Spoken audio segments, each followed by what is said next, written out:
মারাত্মক একটা বিষয়। বিসমিল্লাহ তো মোটামুটি সব ভালো কাজের শুরুতেই পড়া হয়, তবে সব জায়গায় ভুলে গেলে ওই 3 জায়গায় মিনিমাম ভুলা উচিত নয়। তার মধ্যে 1 নাম্বার যেটা, এটা আমি সবচেয়ে গুরুত্বপূর্ণ মনে করি, সেটা হচ্ছে বর্তমান পরিস্থিতিতে এটা হচ্ছে আপনার বাথরুমে প্রবেশের শুরুতে বিসমিল্লাহ পড়া। অনেকে বলতে পারেন হুজুর বাথরুমে ঢুকবেন আবার বিসমিল্লাহ কিভাবে? বাথরুমের শুরুতে তো আমরা আল্লাহুম্মা ইন্নী আউযু বিকা মিনাল খুবসি ওয়াল খাবাইস পড়ি, এটা না আমরা পড়ি। হ্যাঁ, এটার ব্যাপারে আল্লাহর হাবিব সাল্লাল্লাহু আলাইহি ওয়াসাল্লাম জানিয়েছেন, আল্লাহর হাবিব সাল্লাল্লাহু আলাইহি ওয়াসাল্লাম জানিয়েছেন, কোনো ব্যক্তি যদি বাথরুমে প্রবেশের সময় পরে আল্লাহুম্মা ইন্নী আউযু বিকা মিনাল খুবসি ওয়াল খাবাইস, এর ফজিলত হলো ওই ব্যক্তি বাথরুমে প্রবেশ করলে বাথরুমের মধ্যে যে দুষ্ট জিনগুলা থাকবে ওই ব্যক্তিকে দেখতে পাবে কিন্তু কোনো ক্ষতি করতে পারবে না।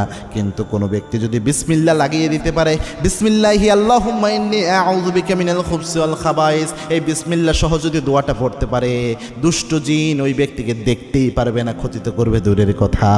সুবহানাল্লাহ, কত ফজিলত দেখছেন! দুষ্ট জিন আপনাকে